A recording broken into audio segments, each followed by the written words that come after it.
राम राम, नमस्कार। कैसे हैं आप सब? आशा है कुशल मंगल होंगे। मैं पुनः उपस्थित हूँ एक और महान संत भक्त की घटना लेकर। ये घटना है संत रूप गोस्वामी जी और उनके शिष्य जीव गोस्वामी जी। संत रूप गोस्वामी जी चैतन्य महाप्रभु के 6 प्रमुख शिष्यों में से एक थे। वो बरसाना में रहते थे। तो एक दिन ऐसे ही भ्रमण करते हुए अपने चेले जीव गोस्वामी जी के घर पर जा पहुँचे, उनकी कुटिया में जा पहुँचे। अब साधु तो साधु होते हैं। जीव गोस्वामी जी तो सूखी रोटी पानी में भिगो करके जो मिल जाए वही खा लेते थे। अब बिना बताए उनके गुरुदेव पधार गए। अब वो घर में ढूंढते हैं, 3 दिन पुरानी एक बासी रोटी उनको मिलती है। उन्हें बड़ा दुख होता है कि मैं अपने गुरुदेव को ये खिलाऊं, क्योंकि वो बिना सूचित किए हुए आए होते हैं।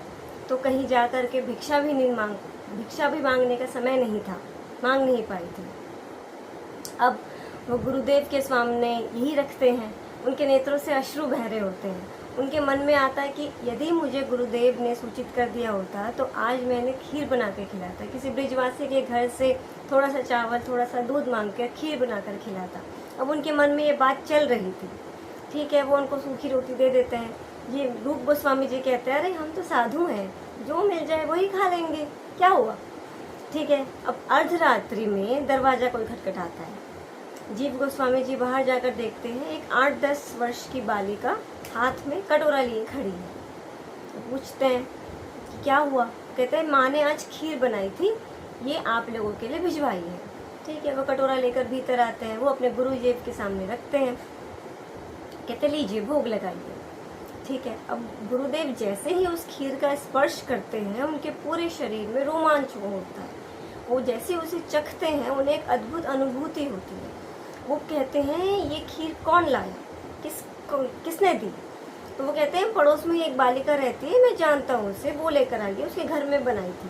कहते नहीं, मुझे ऐसा आभास हो रहा है ये किशोरी जी लेकर आई हैं, ये किशोरी जी की अनुभूति मुझे इसमें हो रही है।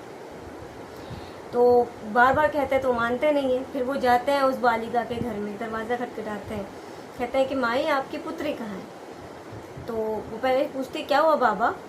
फिर वो दोबारा अपना प्रश्न दोहराते हैं कि माई आपकी पुत्री कहाँ है। तो वो कहते हैं कि वो तो गोवर्धन अपने ननिहाल गई हुई है, 15 दिन हो चुके हैं। अब ये बात सुनते ही उन्हें मूर्छा आ जाती है, रूप गोस्वामी जी को मूर्छा आ जाती है। वो समझ जाते हैं ये उनकी श्री जी उनके लिए लेकर आई हैं।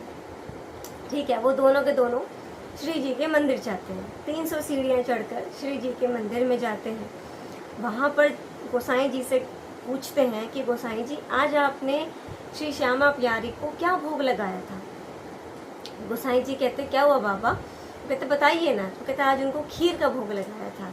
फिर वो कहते हैं कि वैसे तो मंदिर के नियम के विरुद्ध है कि एक बार यदि उन्हें शयन करवा दिया जाता है फिर उनकी लीला में बाधा उत्पन्न नहीं करते हैं, पर आप बस इतना देखकर बता दीजिए उन्हें जिस पात्र में भोग लगाया था क्या वो पात्र वहाँ पर है। ये कहकर गोसाई जी मंदिर का कपाट खोलते हैं, भीतर जाकर देखते हैं कि पात्र वहाँ नहीं होता। अब गोसाई जी जीव गोस्वामी जी को जानते थे और वो संत थे, तो इसलिए वो मंदिर के कपाट खोलकर देख आते हैं। अब इतने में फिर रूप गोस्वामी जी अपने अंग वस्त्र के भीतर से वो कटोरा निकाल कर कहते हैं क्या वो पात्र यही है। तो कहते हैं हाँ वो पात्र यही है। अब ये सुनते ही उनके नेत्रों से अश्रु झड़ने लगते हैं कि उनकी किशोरी जी उनके लिए 300 सीढ़ियाँ उतर कर उन्हें खीर का भोग देने आई हैं। ये सुनकर पूरे मुख पर खीर लगा लेते हैं, रोमांचित हो जाते हैं और वहाँ वो खीर बाकी सब साधुजनों को बांटकर भोग लगाते हैं। इसके पश्चात वो कई वर्षों तक वहीं बरसाना में रहकर भक्तिमय अपना जीवन व्यतीत करते हैं। ऐसा भक्तों के साथ बहुत होता है। मैं तो एक बहुत ही तुच्छ भक्त हूँ। मेरे स्वयं के जीवन में ऐसी असंख्य घटनाएं हैं।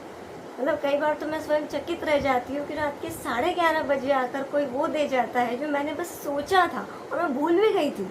मैं भूल भी जाती हूँ कि मुझे आज ये खाने का मन हुआ था, बट मेरे पिताश्री को याद रहता है। पिताश्री अर्थात पीछे आपको जो बोलना दिख रहे हैं, मैं बाल्यकाल से इन्हें पिताश्री बोलती आ रही हूँ, मुझे आदत है। तो असंख्य घटनाएं हैं जीवन में। तभी मैं कहती हूँ कि प्रभु से रिश्ता जोड़कर देखिए, आपसे भी अधिक आपका ध्यान वो रखते हैं। कर देखिए, बड़ा आनंद आता है, बहुत आनंद आता है। नेक्स्ट कहानी के लिए राम राम। प्रसन्न रहिए, सुखी रहिए, स्वस्थ रहिए और प्रभु से नाता जोड़िए। राम राम।